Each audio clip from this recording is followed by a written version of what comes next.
Today is my last sermon in this series in the Psalms. We get kind of a bonus message next week. Jeff Shadowin and his wife Mary are retiring FEC missionaries from the Basque Country, and they're going to be visiting with us next Sunday.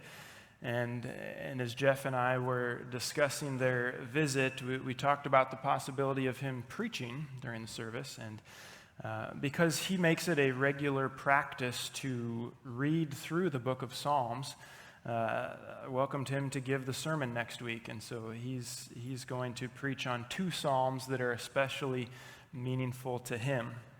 So today's my last sermon in the Psalms this summer. And I have to say that it's been a series that has been good for me personally. Prior to this summer, I've always been a bit ambivalent, maybe, about the Psalms. I've appreciated them as part of the Bible, but I don't know that I really appreciated them for what they are. But as the result of my study throughout this series and the road that our extended family has walked since Christian's death at the beginning of the summer, I've come to discover a depth to the Psalms that I just hadn't experienced personally before. And so I trust that for all of us, our time in the Psalms has been beneficial to our relationship with God as well.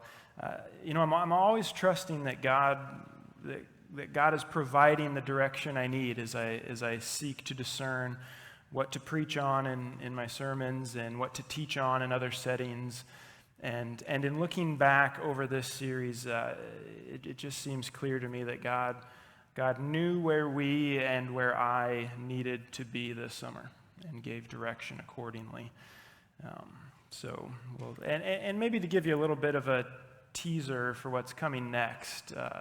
So Jeff Shadowin's here next week. In 2 weeks, we'll be starting through the book of James together. So if you want to do any kind of preparatory reading in that 5-chapter book, you sure can do that in the next couple weeks. But today we're still in the Psalms. And so before I get to our specific psalm for today, I want to give a quick recap of last week. Because I'm going to be making some connections between Psalm 62 today and Psalm 11 from last week. So if you weren't here, I just want to do my best to catch you up real quick. Last week in Psalm 11, we noted that David began the psalm by stating that it was in the Lord that he takes refuge. And David's taking refuge in the Lord seemed to be contradicting to the suggestions of his advisors. When the wicked surrounded David and threatened him, his advisors told him, "Flee to the mountains. Get out of here. Do whatever you can do to remove yourself from the danger that you're facing." They believed that wickedness had overtaken David and his kingdom and surrounded him, so there was nothing left to do but flee to the mountains. David, however, saw another path forward. He believed that God could provide refuge that he needed, and he gave his reasons for believing that God could provide that refuge. David stated that it was the Lord who reigns. So the wicked in the world did not ultimately reign. It was God who reigns. David stated that the Lord sees. He knows everything going on in the world. He does not miss a thing. David stated that the Lord judges. So in addition to knowing everything that goes on, he will bring those spreading wickedness to justice. And then finally, David stated that the Lord blesses, that those who put their trust in God, live in the righteousness of God given to them, will know the favor and presence of the Lord in an ever deeper way. So when facing the wickedness of this world, as David led us to understand, we ought to take refuge in the Lord rather than fleeing to whatever safe place we might attempt to create for ourselves. So Psalm 62, which we will examine today, likewise talks about finding refuge in God. but it's in a slightly different context. Psalm 11 spoke about finding refuge in God in the face of general wickedness that seems to expand across our world. Psalm 62, I believe, speaks about finding refuge in God in the face of specific, spiteful, hateful attacks directed toward us precisely because we seek refuge in God. So in other words, attacks directed toward us because of our faith in God and our enemies' desire to see God defeated. If we think about Ephesians chapter 6, we're told that our struggle is not against flesh and blood, but against the rulers, authorities, the powers of this dark world, the spiritual forces of evil in the heavenly realms. And so as participants in that struggle, we have an enemy who most definitely wants to see us destroyed. And so when we put our faith in God and look for refuge in Him, we can expect to face opposition from that enemy, maybe even increasing opposition because of our faith in God. So I would encourage you to turn with me to Psalm 62, and we're going to see what David talks about here, again, finding refuge in God. And David really sets the stage in Psalm 62 in the first two verses by proclaiming, like he did in Psalm 11, where he seeks refuge. So Psalm 62, verses 1 and 2 say this: "For God alone my soul waits in silence. From Him comes my salvation. He alone is my rock and my salvation, my fortress. I shall not be greatly shaken." Now, if you were to read Psalm 61, 62, 63, 64, 65, you'd see a common theme running through each one of those. And that theme is security in God. And then in the first two verses of Psalm 62, it's clear that David looks for security in God and God alone. His soul waits for God alone. From God comes his salvation. God alone is his rock and salvation and fortress. He shall not be greatly shaken. I came across a quote from the 19th century English preacher, Charles Spurgeon. He famously referred to Psalm 62 as the only psalm. So not only in the sense that there aren't any other psalms, but only in the sense that 6 times in this psalm, David uses the Hebrew word that is translated into English as only or alone, one of those. And so you see it in verse 1, verse 2, verse 4, 5, 6, and again in verse 9. And verse 9 is a little tricky in the ESV because translation says those of low estate are but a breath, but it's the same Hebrew word, so you could say they're only a breath. So this is the only psalm, as Charles Spurgeon would refer to it. So in the first 2 verses, David tells us that in God alone does his soul wait, and God alone is his rock and salvation and fortress. I mean, the statement which David makes here is one of confidence. Can't you hear it in what he's saying? He's confident in who God is. And I almost, rightly or wrongly, I picture him making this statement with his head held high and maybe his chest puffed out a little bit because he's so confident in who God is. And it's maybe a little like the boy on the playground who gets roughed up by his classmates and runs off to find his older brother.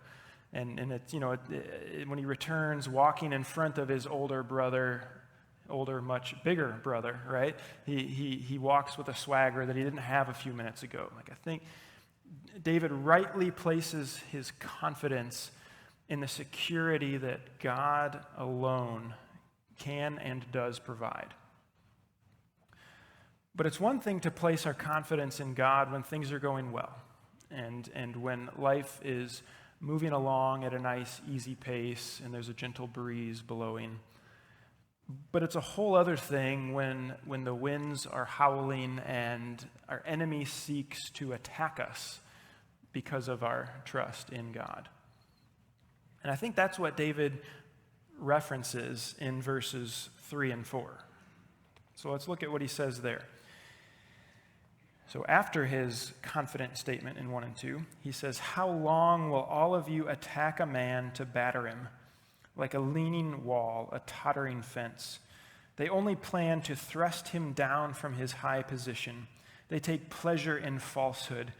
They bless with their mouths, but inwardly they curse." So David's enemies are out to see him knocked down from his high place and destroyed. And the indication that we are given here is that lies and deception are the weapons of choice in this attack that seeks to defeat him. And I think it clues us into the spiritual nature of these attacks, because we know that Satan is the father of lies. We know that from the very beginning in the Garden of Eden, he utilized deception in order to try to defeat mankind. So I think we see that here. There's this spiritual nature to these attacks. And what I really want to focus on, what I really want to point out in this statement is where David talks about his enemies want him to fall from his high position, thrust him down from his high position.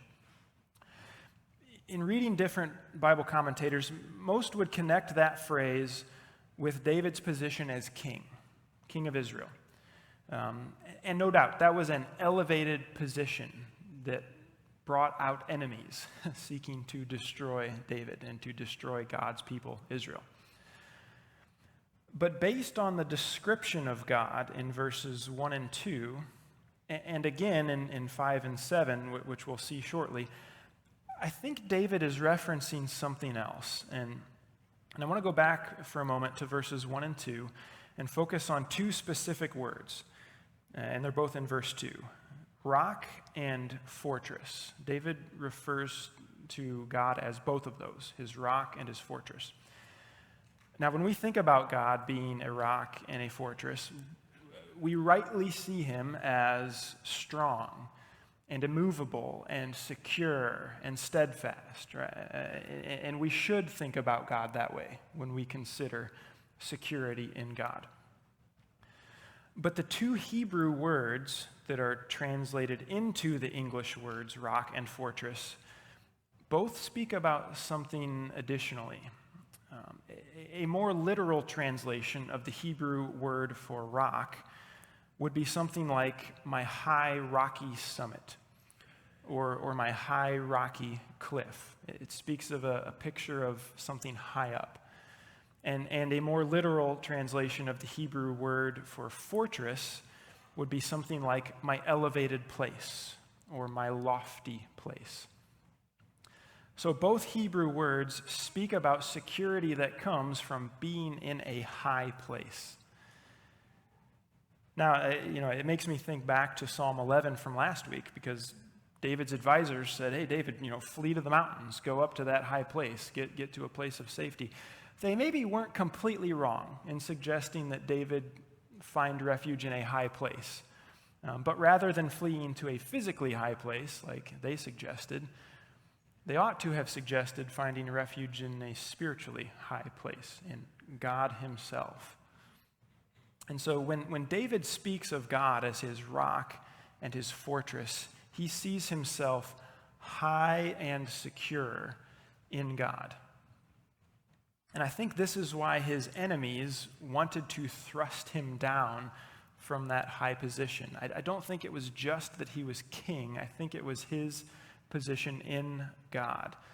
The spiritual forces opposed to David weren't so concerned about his position as king so much as his position as high and secure in God. And so they attacked him with lies and curses. They wanted to see him fall from that high position. Now, I have to wonder if David is so high and secure in God, why would his enemies even attack him? I mean, if God truly is who David believes him to be, if his confidence in God is rightly placed, then aren't his enemies just wasting their time? I mean, there can't be any real danger to David when he's taking refuge in God, right? When he's in that high, secure place, I mean, what could the enemies possibly do? So I was chewing on that and reflecting on that and looking at the verses that followed, and it finally hit me that David isn't in any danger as it pertains to his high position in God. He's not. The danger comes if David leaves that high position for whatever reason, if he stops taking refuge in God. And it reminded me of something that I'll sometimes hear in discussions pertaining to eternal security, whether or not a person can lose their salvation. Now, I'm not saying this psalm addresses that topic. I don't think it does. I'm just simply wanting to use a similar analogy that I've heard that I think pertains to this psalm.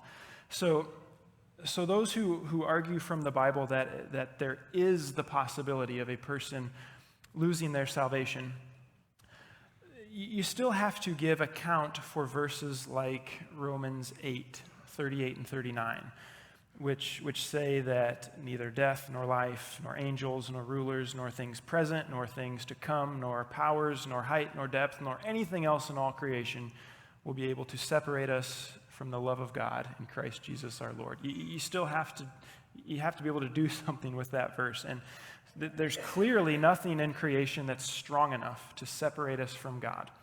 We cannot be pulled out of the loving grasp of God. But those who hold to the possibility of losing one's salvation would state that, well, yeah, we can't be forcibly removed from God's salvation, but they would say we can choose to freely walk away from it. And again, I don't think Psalm 62 addresses eternal security, but I think David gives us a warning in verses 5 through 7 about choosing to leave that high, secure place in God, not looking to him for refuge. So look with me at verses 5 through 7. So again, David has stated the threat in verses 3 and 4. In verse 5, he says, "For God alone, O my soul, wait in silence, for my hope is from him. He only is my rock and my salvation, my fortress. I shall not be shaken. On God rests my salvation and my glory. My mighty rock, my refuge is God." Now those verses are very similar to verses 1 and 2. But we need to be sure to note the subtle differences in them. In verses 1 and 2, David spoke boldly and confidently about his soul waiting in God. In verse 5, David now speaks directly to his soul and seems to be reminding it to wait in silence. So verse 1 says, "For God alone my soul waits in silence." Verse 5, "For God alone, O my soul, wait in silence." You hear the difference there? In verse 1, David confidently said his salvation comes from God. In verse 5, David puts his hope in God. And there's nothing wrong with putting hope in God. We absolutely should do that. But do you sense how it's not quite as firm of a statement as verse 1? I mean, in verse 1, salvation comes from God. Verse 5, my hope is in God. So in the face of attacks which cannot destroy him while he takes refuge in God, it seems like David still finds it necessary to remind himself that those attacks cannot destroy him. I think he's reminding himself to stay put in that high and secure place which God has provided for him. You and I may have confidence like David that God is our high and secure rock and fortress. But in the moments when we are being attacked by our enemy, it's good to remind ourselves of that. It's good to remind ourselves of who God is and the fact that he is that high and secure place. It's like the lyrics from the first song that we sang, "Faithful Now." Those lyrics say, "I'll speak to my fear and preach to my doubt." right? It's in those times where fear and doubt can creep in that we have to proclaim the truth to ourselves, and specifically regarding the truth about God's character and his work in the world and the fact that we can find refuge in him. David seems to be speaking to his own fear and preaching to his own doubt in these verses. But I think he's speaking to us too. He's speaking to his own soul, but to us. After verse 7, the focus shifts. It shifts from David talking about himself, using I and my, and he starts talking to us. He says you and your. So verse 8, David says, "Trust in him at all times, O people. Pour out your heart before him. God is a refuge for us. Those of low estate are but a breath. Those of high estate are a delusion. In the balances they go up. They are together lighter than a breath. Put no trust in extortion. Set no vain hopes on robbery. If riches increase, set not your heart on them." If I had to pick one verse to sum up this psalm, I think verse 8 would be the one. Trust in God at all times. Pour out your heart to God. God is a refuge for you. Those are wonderful words, are they not? I mean, they are words that are needed in a fallen, chaotic world in which we live. But I also want to recognize that the situations we face in life can make those words difficult to believe, difficult to follow. Things like death or disease or divorce or abuse or neglect or abandonment can cause us to doubt the truth of those words, can cause us to consider walking away from God, our refuge. And if that's how you're feeling right now, I want to encourage you to consider the rest of what David says in Psalm 62, that we're not going to find refuge anywhere else. It won't happen. In verse 9, he points out how people don't provide that security for us. Whether they are high or low, they're like a breath. They're like a breath, here a moment and then gone. And you know, that's true when we consider the brevity of our lives, but I think that's also true when we consider our tendency to fail one another. Right? If our substance were to be measured on a balance or a scale, like he talks about, it would go up, right? We would be shown to be lighter than a breath. Like that's what we consist of. And so our trust cannot be in people. David, in essence, says we're not going to find that security or that refuge in people. And then he goes on in verse 10 and lets us know our trust can't be in money either. Verse 10 states that whether we come across our money honestly or dishonestly, we ought not put our trust, our hopes, or our heart in money. I mean, it's a funny thing to put my trust in pieces of paper with dead presidents' faces on it, isn't it? And yet it's so tempting to do. I can't fully explain it. I don't know how that works, but I know the temptation's there.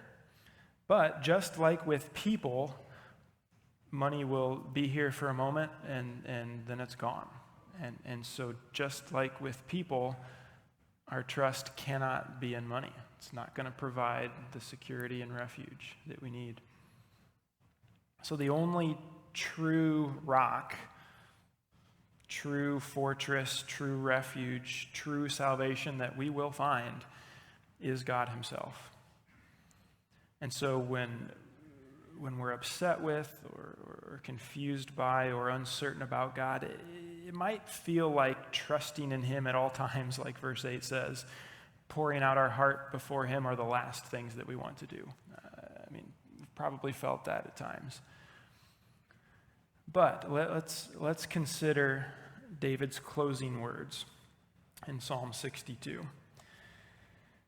Because this is how he wraps up the psalm. He says in verse 11, "Once God has spoken, twice have I heard this, that power belongs to God, and that to you, O Lord, belongs steadfast love, for you will render to a man according to his work." So power belongs to God, and to the Lord belongs steadfast love. And if you think about it, both of those characteristics are absolutely essential if we're going to find security in God, our refuge. Because if power doesn't belong to God, then what's the point? What's the point of seeking security in him? If power does not belong to God, then he cannot protect us. He cannot give us victory. He cannot provide what we need. And on the other hand, if steadfast love does not belong to God, then what's the point of seeking security in him? Because if steadfast love doesn't belong to him, then he might choose not to protect us, even though he's capable. He might choose to not give us victory. He might choose to not provide what we need. But because power and steadfast love both belong to God, he can and he will protect us. He can and he will give us victory. He can and he will provide what we need.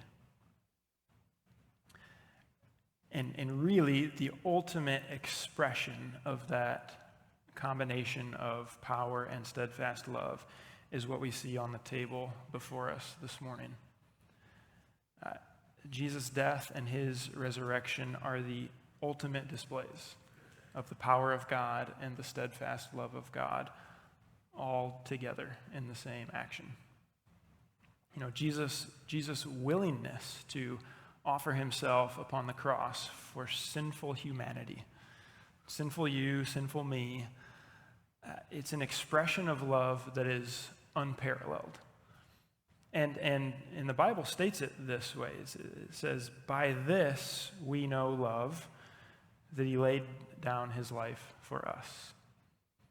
By this we know love, that he laid down his life for us. That's the not quite as famous verse, 1 John 3:16, but also a good one worth memorizing. By this we know what love is. So if you or I question God's steadfast love for us, then we ought to look to the table as a reminder. We ought to regularly take communion as a way to preach to our doubt, if we can use the lyrics of that song again. Partaking of the bread and the juice is a firm reminder that we can take refuge in God because of his steadfast love for us. And then, likewise, the very reason that the act of communion has any significance whatsoever is because after Jesus died on the cross, he rose from the dead. There's our display of power, right? Paul stated to the Philippian church that he wanted to know the power of Jesus' resurrection. That power has brought defeat to death, and it has brought victory to you and me. So if you or I question God's power, again, we ought to look to the table in order to be reminded. The Church of Jesus has been partaking of the bread and the juice for the past 2,000 years. What we do this morning has been done for 2 millennia. It's a reminder to us that we can take refuge in God because of his power. If there was no power there, this would have stopped a long time ago. There would have been no point in doing this. But the church has continued it because the power behind it is absolutely real. I think about David here in Psalm 62. David lived about 1,000 years before Jesus. He stated this 1,000 years before Jesus walked the earth, that power and steadfast love belong to God. I doubt David knew the incredible depth of which he spoke. I think he was right to say what he said, but I don't know if he knew the depth of those words. What he saw incompletely in his day was later shown completely through Jesus. And how blessed we are to live on the other side of that, to be able to see more clearly than even David could the steadfast love and the power of God. And so the reality that we can take refuge in him. And so we're going to take communion together this morning. The elders will come forward and we're going to serve you. And in addition, as we pass out the bread, Val is going to sing a song for us, Wonderful, Merciful Savior. The first verse of that song talks about the Lamb who rescues the souls of men. David knew in Psalm 62 that God could rescue his soul, provide salvation to his soul. I mean, he stated that. That's why he urged his soul to wait silently upon God. But again, I don't think David knew the depth of salvation that would eventually be made available to his soul through the work of God, through the work of Jesus upon the cross. But here we are today, people who know the depth of salvation made available through Jesus. And so we are reminded of that. We reflect upon that through our participation together in communion. And so as we come to the table this morning, let's remember that. Let's remember that God is a refuge for us. Let's pour out our heart to him and trust in him at all times to provide the security, the saving that we desperately need. So let's come together now.